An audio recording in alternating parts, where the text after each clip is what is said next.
Hey everybody, welcome back to Story Time. We're going to be reading Chapter 17 of Roald Dahl's The Twits, illustrated by Quentin Blake.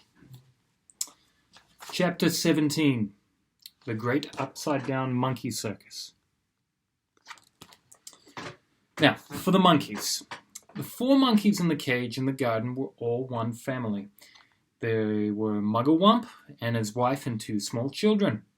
But what on earth were Mr. and Mrs. Twit doing with monkeys in their garden?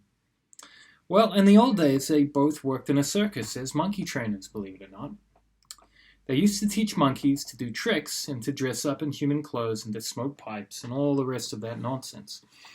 Today, although they were retired, Mr. Twit still wanted to train monkeys. It was his dream that one day he would own the first great upside-down monkey circus in the world. That meant that monkeys had to do everything upside down. They had to dance upside down on their hands with their feet in the air. They had to play football upside down. They had to balance one on top of the other upside down with Mugglewump at the bottom and the smallest baby monkey at the very top. They even had to eat and drink upside down, and that is not an easy thing to do, because the food and water has to go up your throat instead of down it. In fact, it is almost impossible, but the monkeys simply had to do it, otherwise they got nothing. All this sounds pretty silly to you and me, and it sounded pretty silly to the monkeys as well, but they absolutely hated having to do this upside-down nonsense day after day. It made them giddy standing on their heads for hours on end. Sometimes the 2 small monkey children would faint with so much blood going to their heads. But Mr. Twit didn't care about that. He kept them practicing for 6 hours every day, and if they didn't do as they were told, Mrs. Twit would come running with her beastly stick.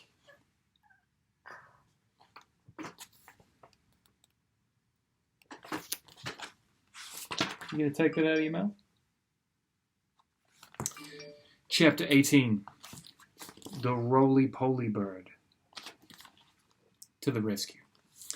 Mugglewump and his family longed to escape from the cage in Mr. Twit's garden and go back to the African jungle where they came from. They hated Mr. and Mrs. Twit for making their lives so miserable, and they also hated them for what they did to the birds every Tuesday and Wednesday.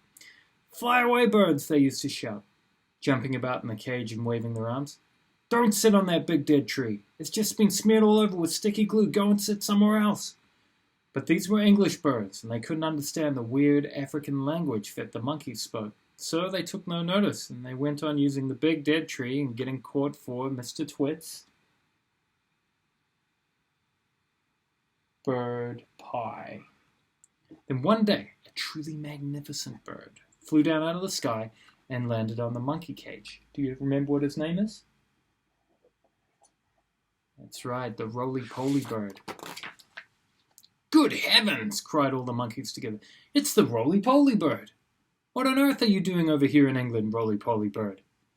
And like the monkeys, the Rolypoly bird came from Africa, and he spoke the same language as they did. "I've come for a holiday," said the Rolypoly bird. "I like to travel." He fluffed his marvelous colored feathers and looked down rather grandly at the monkeys. "For most people," he went on, "flying away on holiday is very expensive, but I can fly anywhere in the world for nothing." "Do you know how to talk to these English birds?" Mugglewump said. "Of course I do," said the Rolypoly bird. "It's no good going to a country and not knowing the language." "Then we must hurry," said Mugglewump. "Today is Tuesday, and over there you can already see the revolting Mr. Twit up on the ladder painting sticky glue on all the branches of the big dead tree. This evening when the birds come in to roost, you must warn them not to perch on that tree, or they'll be made into a pie." That evening, the Rolypoly bird flew around and round in the big dead tree singing out, "There's sticky stuff all over the tree. If you land the branches, you'll never get free. So fly away, stay up high, or you'll finish up tomorrow in a hot..." That's right, a hot bird pie. Chapter 19. No bird pie for Mr. Twit.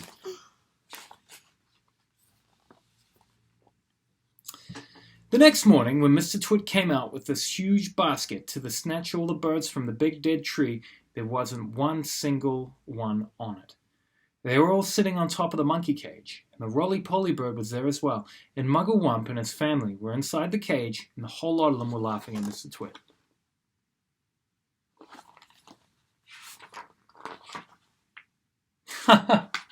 What a short chapter.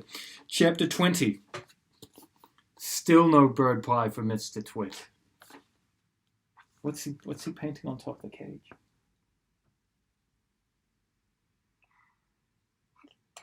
Sticky glue. That's right, Harry.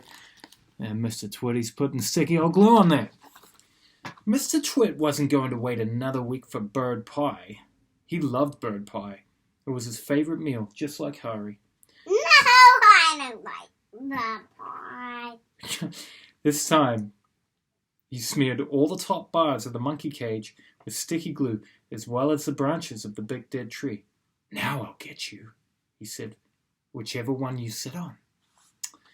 The monkeys crouched into the cage watching all of this, and later on when the Rolypoly bird came swooping in for evening chat, they shouted, "Don't land on our cage, Rolypoly bird! It's covered in sticky glue, so is the tree!" And that evening, as the sun went down and all the birds came in again to roost, the Rolypoly bird flew around and round the monkey cage and the big dead tree, singing out his warning. "There's sticky stuff now on the cage and the tree. If you land on either, you'll never get free. So fly away, stay up high, or you'll finish up tomorrow in a bird." Wow. That's the end of chapter 20. We'll see you next time for chapter 21. Mr. and Mrs. Twit go off to buy guns.